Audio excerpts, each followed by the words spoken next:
Iran, Israel, America के बीच जारी युद्ध के हालातों को देखते हुए अंतर्राष्ट्रीय स्तर पर जो तेल या ऊर्जा का संकट का मामला है वो भारत पर किस तरह से असर दिखा रहा है, इसका अंदाजा आप इस बात से लगाइए कि 14 से 15 जहाज स्ट्रेट ऑफ होर्मुज में तेल टैंकर्स फंसे हुए हैं जिन्हें भारत आना है और शायद उन्हीं जहाज़ों की ठीक तरीके से भारत पहुंचने की आशंका को देखते हुए प्रधानमंत्री कह रहे हैं कि आप पेट्रोल बचाइए, थोड़ा सा एनर्जी को सेव करके चलिए।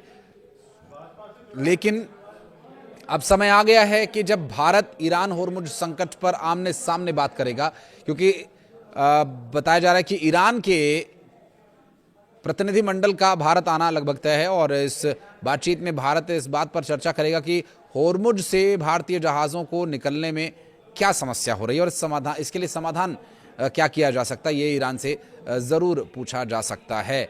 चूँकि आपको बता दें कि दिल्ली आने के पीछे कारण ये रहेगा क्योंकि नई दिल्ली में ब्रिक्स और विदेश मंत्रियों की बैठक होनी है। ब्रिक्स राष्ट्र जितने भी हैं उनके विदेश मंत्री दिल्ली में मिलेंगे और जिसमें ईरान के विदेश मंत्री भी शामिल हो सकते हैं।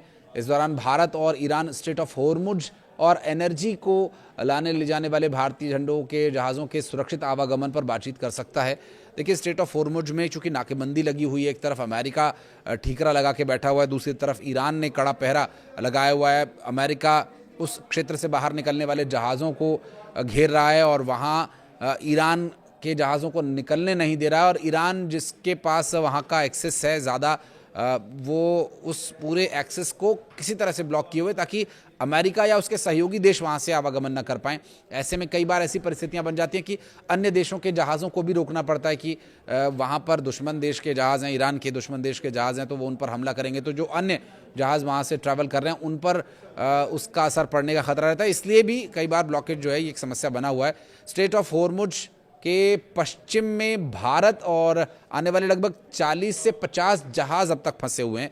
जो 10 से 15 की संख्या हमने आपको शुरू में बताई थी वो अब 40 से 50 तक हो चुकी है। अब तक के द्विपक्षीय बातचीत से कोई स्थायी समाधान निकल पाया नहीं। इसलिए भारत ब्रिक्स बैठकों के अलावा अपने सबसे अहम ऊर्जा सुरक्षा चुनौतियों में से एक पर कोई निर्णायक फैसला ले सकता है। इसके लिए प्रयास लगातार किए जा रहे हैं। भारत और ईरान इस हफ्ते भारतीय टैंकर्स की आवाजाही पर बातचीत विशेष रूप से करेंगे और ये टैंकर्स फरवरी के अंत में ईरान पर अमेरिका इजरायल युद्ध शुरू होने के बाद से होर्मुज से गुजर नहीं पाए हैं और जंग के बीच भारत आ रहे ईरान के विदेश मंत्री, जिसके बारे में भारतीय विदेश मंत्रालय की तरफ से मीडिया को जो जानकारी दी गई उसमें बताया गया कि गुरुवार 14 मई को सुबह 10 बजे विदेश मंत्रियों का आगमन भारत मंडपम में होगा और इसके बाद 10:30 बजे सेशन की शुरुआत होगी और फिर दिन के करीब 1 बजे प्रधानमंत्री नरेंद्र मोदी के साथ सेवा तीर्थ में सभी मंत्रियों की संयुक्त मुलाकात होगी। इसके बाद 3:10 पर दूसरे सेशन की शुरुआत होगी। फिर शाम 7 बजे विदेश मंत्री एस जयशंकर की तरफ से भारत मंडपम में ही डिनर का आयोजन किया जाएगा उनके समकक्षों के साथ। समिट के अगले दिन 15 मई को सुबह 10 बजे तीसरे सेशन की शुरुआत होगी। इससे पहले 13वां ब्रिक्स समिट 9 सितंबर 2021 को भारत में हुआ था। इसका थीम ब्रिक्स 15 कंटिन्यूटी, कंसोलिडेशन और कंसेंस के लिए था और इंट्रा ब्रिक्स सहयोग इसमें शामिल था। नेताओं ने नई दिल्ली डिक्लेरेशन को अपनाया और जिसने ब्रिक्स की 15वीं सालगिरह को मार्क किया और मल्टीलैटरल सिस्टम में सुधार, काउंटर टेररिज्म, कोऑपरेशन, एसडीजी को पाने के लिए डिजिटल टूल्स का इस्तेमाल करने और लोगों के बीच लेन देन को बढ़ाने पर जोर दिया। भारत के विदेश मंत्री एस जयशंकर कई देशों के अपने समकक्ष से मुलाकात करेंगे और विदेश मंत्रियों के साथ महत्वपूर्ण द्विपक्षीय बैठक भी करेंगे। दरअसल जो इस पूरे कार्यक्रम की यदि बात करें तो जो दिन की शुरुआत होगी वो सुबह 9:30 बजे चिली के विदेश मंत्री के साथ मुलाकात के साथ होगी और इसके बाद शाम को सभी जो कार्यक्रम हैं वो हैदराबाद हाउस में आयोजित किए जाएंगे। वहाँ वे शाम 4 बजे मालदीव, 5:15 बजे दक्षिण अफ्रीका, 5:50 पर ब्राज़ील और अंत में शाम 6:30 बजे रूस के विदेश मंत्रियों के साथ अलग अलग चर्चा और बातचीत करेंगे। तो ये ब्रिक्स के लिए जो इन्फॉर्मेशन सामने आई वो हमने आपको बताई, लेकिन जो अब करंट सिचुएशन है उसकी बात करें तो एक ऊर्जा संकट की स्थिति बनी हुई है। भारत के पास पर्याप्त मात्रा में तेल है आने वाले समय के लिए और कुछ जहाज़ रास्ते में हैं, कुछ पहुंचने वाले हैं, कुछ फंसे हुए हैं।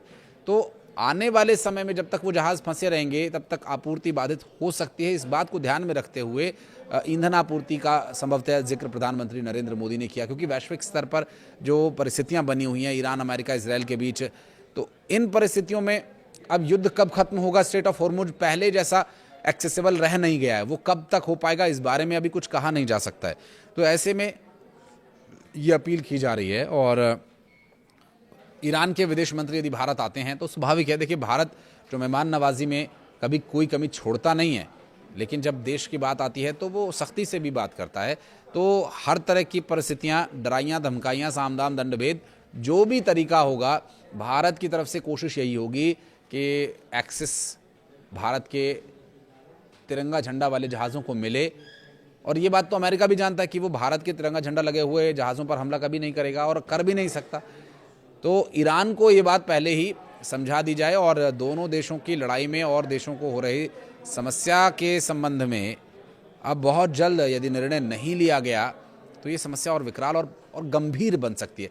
आप यकीन करें कितने ही देशों में तो भुखमरी की हालत आ गई है। आपके पड़ोसी देश पाकिस्तान में क्या हाल हो रहा है, पेट्रोल का रेट आप इंटरनेट पर चेक कर लीजिए, वहाँ पर आटा, दाल, घी, तेल, चना, ये सब किस कीमत पर बिक रहा है उसका अंदाज़ा लगा लीजिए। उससे अब भारत में कंपेयर करके देख लीजिए कि क्या, अब बहुत सारे लोग ये भी कहेंगे कि क्या पाकिस्तान से कंपेयर करने के लिए रह गया। एग्जाम्पल दे रहे हैं सर, आपके पड़ोस में, आपके घर में जो भी उस क्षेत्र में जो भी समस्या होगी वो दोनों घरों के लोगों को सेम देखने को मिलेगी। तो भारत में कितना कंट्रोल्ड इस वक्त एनवायरनमेंट है और पाकिस्तान में कितना अनकंट्रोलेबल हो गया है, ये बात इस बात को बहुत बेहतर तरीके से प्रेजेंट करती है। और ये बताने के लिए काफ़ी है कि भारत में स्थिति बहुत नियंत्रण में है और इसीलिए देश का नेतृत्व ये सलाह दे रहा है कि संयम से रहें और जितना भी हो एनर्जी को सेव करें। एक कंजर्वेशन की जो एक आदत हमें होनी चाहिए, शायद ये इसी माध्यम से शुरू भी हो। वीडियो को यहाँ तक देखने के लिए बहुत बहुत धन्यवाद। कुछ कहना चाहें तो कमेंट सेक्शन में ज़रूर बताइएगा।